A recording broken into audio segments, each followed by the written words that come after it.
Once upon a time, in the outskirts of a medieval village, lived a woman named Elara. She had a cozy house surrounded by a rainbow of flowers. Though her garden was the prettiest in the village, she felt lonely. Every night, she would look up at the twinkling stars and wish for a child to love. Deep in the whispering forest lived a wise old witch who knew about wishes and dreams. Her cottage was hidden among ancient trees, where fireflies danced like tiny stars. When Elora found the courage to visit, the witch's eyes sparkled with kindness. "I have been waiting for you," the witch said softly, reaching into her starlit robe. She pulled out a tiny seed that glowed like moonlight. "Plant this seed at midnight, dear Elora, when the moon is highest and the stars shine brightest. But remember, all magic comes with love and patience." That very night, as 12 bells chimed in the village tower, Elora planted the seed in her most precious flower pot. The seed began to pulse with gentle light, like a tiny heartbeat. By morning, a magnificent flower had bloomed. Its petals shimmered with all the colors of dawn. When Elora kissed the flower, something wonderful happened. The petals slowly opened like a magical book, revealing a tiny girl no bigger than Elora's thumb.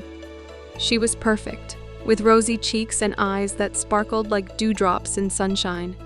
"My little Thumbelina," Elora whispered, tears of joy rolling down her cheeks. Thumbelina's days were filled with wonder. She slept in a walnut shell cradle, lined with the softest rose petals. Her tiny bed floated like a boat in a bowl of crystal clear water.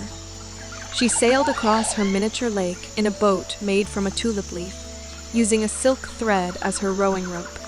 Butterflies became her friends, sharing sweet flower nectar with her. Birds taught her their morning songs, and she learned to speak with garden creatures. Every flower became a palace to explore. Every leaf, a new adventure waiting to happen. One night, while everyone slept peacefully, a fat old toad crept in and saw the tiny Thumbelina asleep in her walnut shell bed. The toad's eyes grew wide with excitement. What a dainty wife she would make for my son. So the toad picked up the cradle and hopped away with it to the muddy banks of the river where she lived. The toads carried Thumbelina to a lily leaf and left her there.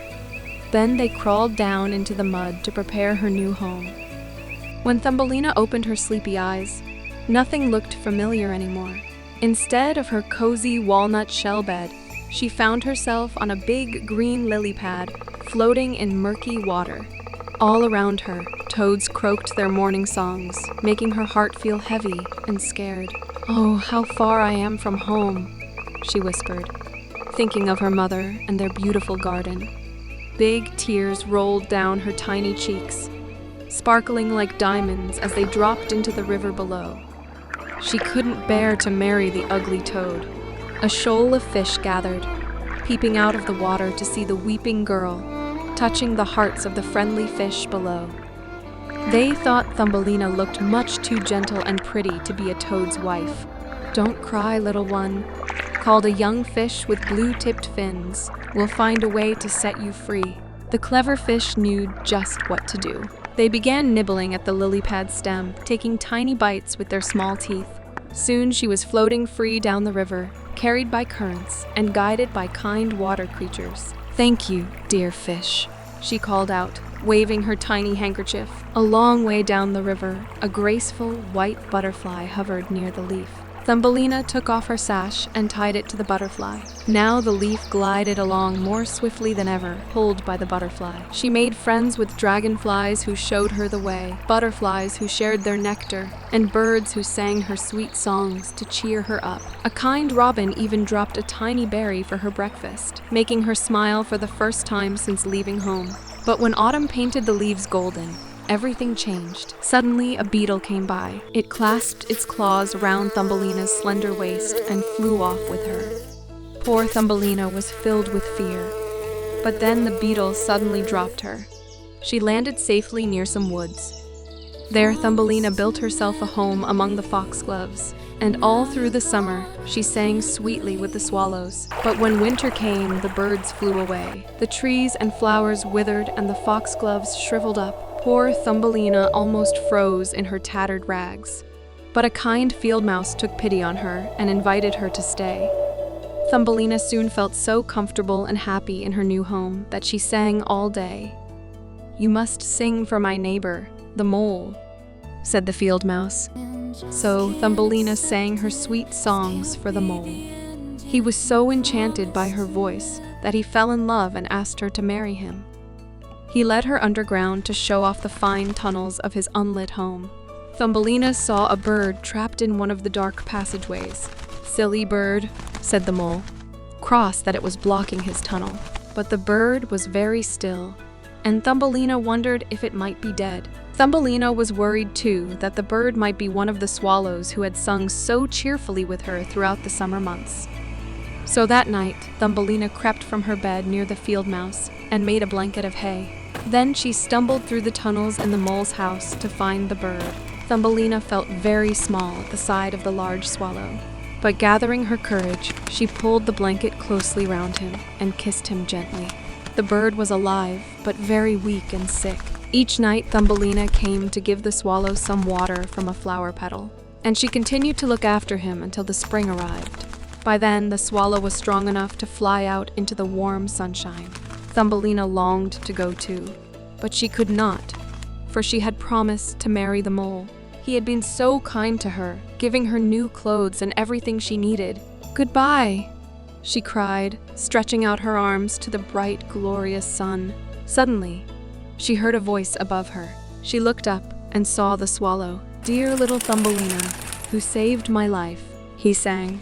"Why don't you fly away with me to the warm countries?" Thumbelina didn't stop to think. She climbed onto the bird's back, and the swallow flew up into the air. They arrived at last in a land where the sun shone brightly and the sky was blue. Orange and lemons grew all around. Before long, they came to a meadow of pretty flowers, where the swallow set Thumbelina down on a broad leaf. Thumbelina stared at the flower before her. She could hardly believe her eyes. A tiny man was sitting in its center, shimmering like glass. He wore a sparkling golden crown on his head, and he had a pair of dazzling bright wings on his shoulders. But, best of all, he was almost as tiny as Thumbelina herself. He was the prince of the flower folk. The little prince was delighted to see Thumbelina, for he thought she was the prettiest girl he had ever seen. He fell in love with her at once and asked her to marry him. Thumbelina gazed at the little prince and immediately answered, "Yes." The prince smiled, took the golden crown from his head, and put it on Thumbelina's. Then out of the flowers came all the little flower folk. Each one brought a gift of welcome to Thumbelina.